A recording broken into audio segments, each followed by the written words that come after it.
My name is Apollo Robbins, and I was a consultant on the movie Focus.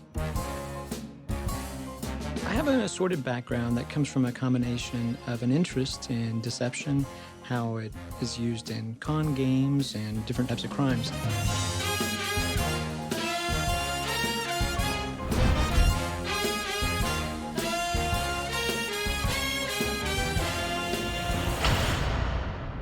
You get their focus. You can take whatever you want. As we researched the con world, his name kept coming up because he's just an extraordinary magician and con artist. I met Glenn and John quite a bit before we began pre-production for this film, and they kind of dove into my life, and they were both students of human nature themselves, and I think all three of us had that in common. So they had such an instinct for this world already that I think that this is their first opportunity to really jump in and fully embrace a heist con. I remember when I first read the script, I started doing a bit of research online, and the first person I came across was Apollo Robbins, who is arguably the world's best pickpocket. It's interesting when you spend time with people in this culture because they have kind of a language on their own. It's almost like you want to have subtitles underneath it. Tommy's the shade, Garrett's the stick. You want a wire? I want a cannon. All eyes on me until I make the mark. The Toledo panic button. I'm sorry, what? And in any type of diversion theft team, or as we'd say, a pickpocket team, there are different roles, just like if you're playing football. And each one of them has a specific responsibility inside of a play like this. So the wire's like the quarterback. His job is to actually pull off the touch, to remove the item. He's the most valuable player. Because if he gets caught, the whole team goes down and there's not much they can do. So in a lot of these plays, you'll see the move of Margot's character moving into playing the wire and actually being the one who does the pulls, which is a big jump in a wire mop team. I got to work with him and he trained me, and it was just an incredible experience, and it added another dimension to their character because so much of pickpocketing is all about distraction, and it's all about manipulating people physically, you know, kind of blindsiding certain spots so that you can steal from different areas and things like that. She uses the action of the menu to cover his view as she begins to extract. She spins, removes the whole wallet out, and then she passes the wallet to her purse as she hands him back the menu. Kind of a neat steal. For a lot of Margot's scenes, they're more physically demanding as far as the stealing goes for this sleight of hand dexterity. Hey Margot, here's a little tutorial on how to do the watch piece. Ava, can you go and come in? Now, the important thing is that you lead with the right hand to his shoulder, and you're grabbing his wrist with your left hand, and you pull his arm up. That allows you to expand the watch, so it'll be the magnetic expanding there. So that way, when the watch comes off, it'll come straight off that way. Margo picked this up incredibly fast. She was sitting in the studio as I was trying to pick out marks for different heights for her body that she could steal from, and she really was able to get the idea of the momentum. I think because she also has a ballet background, she was able to grab the idea of the movements and the structure. We had very intricately rehearsed a lot of these pieces with Margot, and then when we went down to the French Quarter and we're on the street, because of the lighting dynamic, they needed to shift some of the scenes to the other side of the street. The light moved, so can you do that from the other side? I'm like, can I steal that watch with my left hand now? Okay, sure, or can I throw the wallet backwards now? Okay. Which means she was have to do the steals left-handed or right-handed and flip them completely mirrored backwards, and she hadn't rehearsed for that. So within a very short time, window of time, she was able to recalibrate and pull off those scenes. Ponytail's your mark, right bridge, right rear pocket. The steer has to identify a mark. He sees where they put their wallet, he sees who has cash, exactly where it is. All eyes on me until I make the mark, and once I fan him, I tug my lapel. He lets the wire know that, then the wire picks up the play from there. The way he does it's kind of interesting because usually there will be a cue or some kind of subtle code that he does to indicate which play they should do. 2 fingers means it's a Pratt poke. 3 fingers means the leather's an insider. If it's a Cordine or an ox tongue, I'll scratch my nose unless I use my thumb, which means that I am actually scratching my nose. You two come with me. The stick is the helper. They're the assistants. They're the roles that you'll see myself and Ava jump in as little spots that help facilitate the play. And in that role as a stick, we're kind of setting up a frame to make her be able to steal, to position somebody, turn someone so their pocket's correct. That was nice. I got this. What? Give me some shade. Excuse me, you're so lost.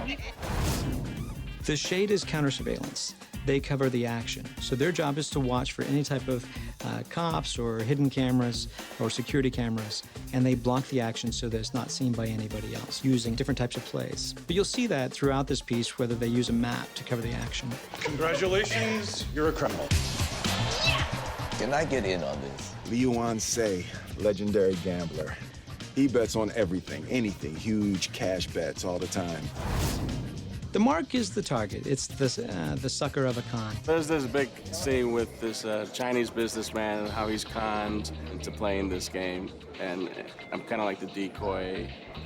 And it's really funny. It's a great scene. No fucking way! That is unbelievable! How did you do that? Oh, we have got to go to Vegas right now. The way you find a mark has to do with a combination of where their attention is, but also their psychology.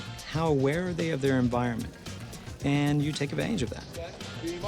So there's little nicknames for different types of marks. A candy bar is a friend of mine's term. He was a thief, and he said, they make a nice candy bar. It's like a sweet mark that's easy to hit. Yeah, pigeons are another term. But also, pappy is an interesting phrase, meaning that, so this window of time, and when somebody's older and more vulnerable, but not they'll get the triple charge, is called a pappy. I don't like this, and I don't like him. Why? He's a con man, sir. That's the point. Sometimes marks don't believe that they can be taken advantage of as a con, and that's what makes them perfect, but then they make a perfect sucker. I can convince anyone of anything. Yeah, you're the best. The canon is the culmination of all the different roles. If you've learned to play all those roles, you can sometimes take all those skills together and play by yourself. It's kind of a lone wolf. You don't need the rest of the team anymore because you can use your environment and you can improvise. That's a scary thing in this film, is when you see Margo taking that step to move out on her own, saying, I don't need you guys anymore. I can do this on my own. He was trying to steal his watch. Yes. You're not still doing watch. It's a Piaget Imperador. It's worth 200 grand. Will was very focused on the psychology. He's someone who, as an individual, is focused on making people happy. And he has amazing talent that anywhere he goes, whether it's on set or as an individual, he lights people up. And it was an interesting transition to show him a world of, there's a little bit more puppet master, a little bit more Machiavelli of the darkness associated and what that darkness would be like. How do you prey on someone's needs and then learn to pull those out? And he was very interested in that kind of psychology. Double or nothing, 10,000. 10,000, they make the kick. You got to pay. That's such a powerful thing when a con man understands what you're perceiving, understands how you want to see things to bring the con to life. Nikki! So the term whiz mob came from a combination of what was happening in different major events. The NFL, the Indianapolis 500, they were getting hit by these teams that were rather unusual in how they would steal things. They would come into a town a couple weeks in advance, and they'd hit the hotels, they'd hit the lobbies, they would hit outside the game. And they were a combination of cannons. And what made that hard for law enforcement is normally a pickpocket team kind of looks like a school of fish moving in a crowd. But with cannons, they could split up, hit individually, or come together in pairs. So that's the combination of what a whiz mob team is all these cannons working together. In the hotel, you'll see them stealing different types of purses and luggage. And the inspiration for that came from something that used to be used a lot for shoplifters. They're called booster bags. And this would be a type of bag that would eat another type of bag. It could go over it and literally consume it. And we tried some playful ways of doing that, using a diaper bag to boost a little lady's clutch, using a larger luggage piece to open up the side and eat another one. Now, while some of those might be exaggerations of what are in the real world, the actual pieces are very functional, and they're used a lot by shoplifters or people to steal luggage. What's great about Apollo is Apollo's concept around the art of distraction.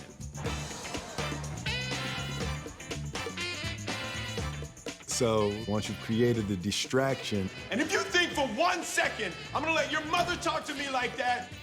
Why are you yelling at me? There's an artistry to the character that was magnificent to play. He doesn't just teach you the technical way of pickpocketing, he teaches you the psychological method behind it as well, which was fascinating.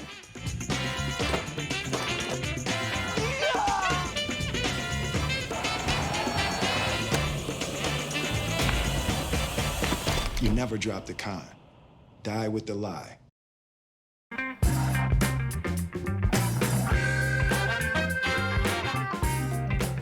Nikki and the film, there was an idea that from the beginning was one of the most powerful ideas for me, and it was the concept that nothing can stand on a lie. No matter how good your lie is, no matter how well thought out it is, no matter how many people you get to lie with you, everything collapses from a lie.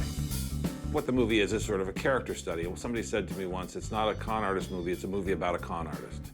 We thought it'd be really cool if the Will Smith we all know, this happy, affable, charming guy who can draw anybody in, who can charm anyone. What if that was all an act? And he, behind the scenes, was just this really cool, calculating guy. And that was kind of our way in with Will. There are boost teams at all the major hotels. They hit quick and get out before anybody ever knows what happened. And if you think for 1 second I'm gonna let your mother talk to me like that, you are crazy. I'm a grown-ass man. Why are you yelling at me?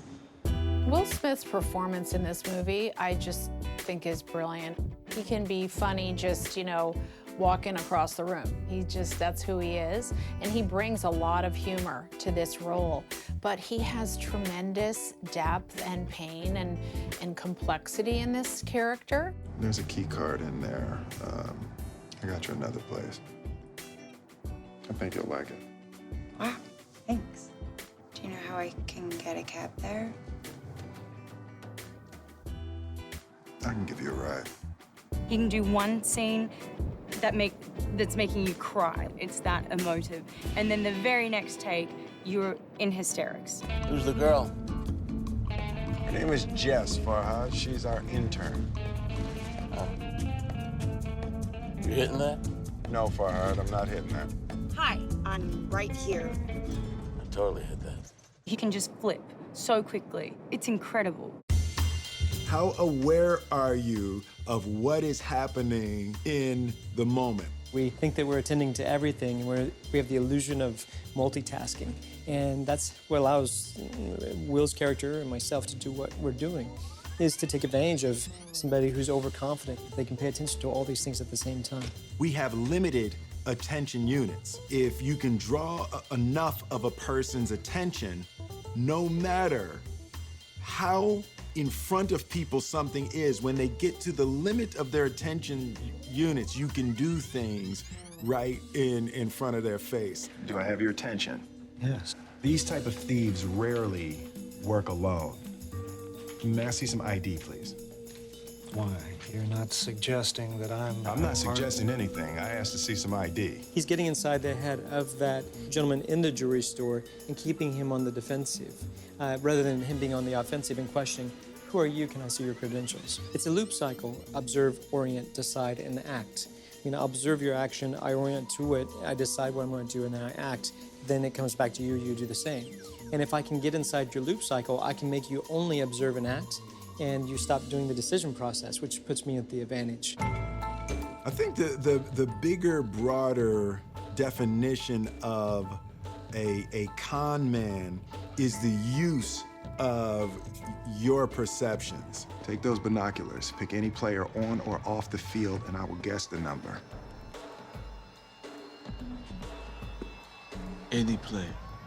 That's like 100 to 1. It's good odds for you. 2 million.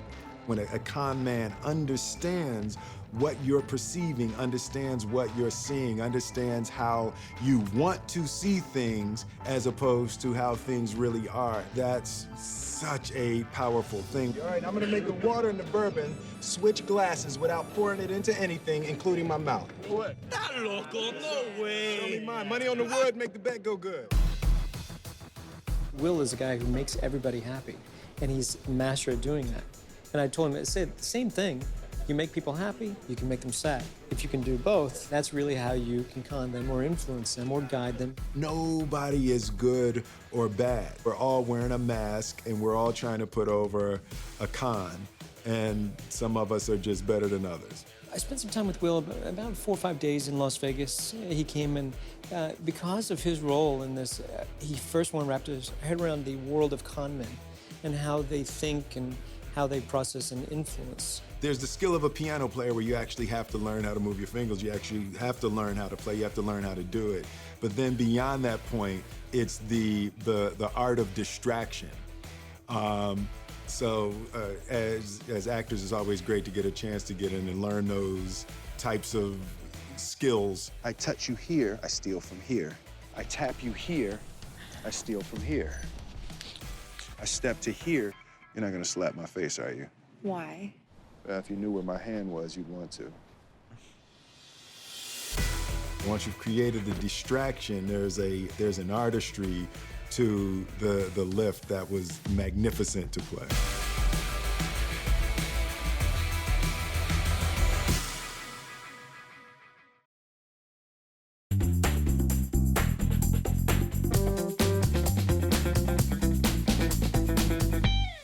Learning all the pickpocketing stuff for this role was one of the best things about this role because it was fascinating. It was so much fun. I remember when I first read the script, I started doing a bit of research online, and the first person I came across was Apollo Robbins, who is arguably the world's best pickpocket. I remember thinking, oh, wouldn't it be great that, you know, if the film could just sit down with him for a meeting or something.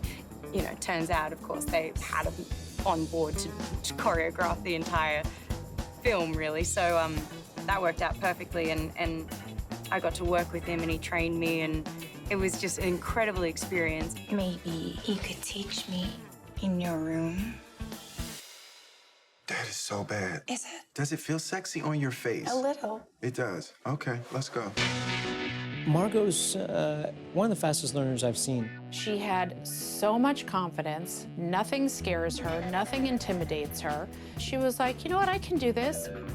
We had about half a week, I would say, about 20 hours to rehearse, but she's picked up both the stealing and the sleight of hand that's required. It could have so easily been a difficult situation if somebody didn't have the aptitude, but also her tenacity. She was like a bulldog wanting to learn how, I'm not doing it right. How can I take it further? And she really took a lot of it on her own shoulders. He doesn't just teach you the technical way of pickpocketing, he teaches you the psychological method behind it as well, which was fascinating. This isn't about just taking someone's watch or pulling an item out of a pocket. It's how do you do the spins, the twirls, and the open aspect, but also keep it honest. There's a combination between dance, martial arts, and genuine theft mixed in with the psychology that's so popular now of the neuroscience of perception. She was really good. We actually had to slow her down because we wanted to see some of it, and it was really hard. One of the big things about pickpocketing is you put your hand on a wallet, for say, you put your hand on it like this, and then you hold your hand completely still, and you turn the person. So as they move, the wallet slips out. And they generate the pickpocket. It's not like you going in and grabbing, because they can sense that, they can feel it. But when they're moving their body, their senses are elsewhere, so it's easy to pull a wallet. It's very subtle. It's incredible. Oh, do you think that maybe I No. Sell everything, take no chances. Well, maybe it could be in advance. In advance. Don't you think you're getting a little ahead of yourself? Yeah, well, that's why they call it an advance. French Quarter scene was a really difficult day. If you've ever been to the French Quarter in New Orleans, it's cobblestones. Like, it's just a broken ankle waiting to happen. I trip on thin air in flat shoes. Like, they like bubble wrap camera equipment when I walk onto the set because I will run into anything. And on top of all that, I had to be, you know, kind of like maneuvering my way through hundreds of extras and pickpocketing at the same time for the camera angles. And no matter how much we'd choreographed things, it all changed on the day when it was like, oh, well, the light moved. So can you do that from the other side? It was really, really hard. I got this. What? Give me some shade. Pickpocketing is all about distraction, and it's all about manipulating people physically and emotionally to trick them, which directly relates to the storyline, and it's kind of what the characters are doing to each other. So it was really interesting to learn. I was quite pleased with myself because I felt like a pro.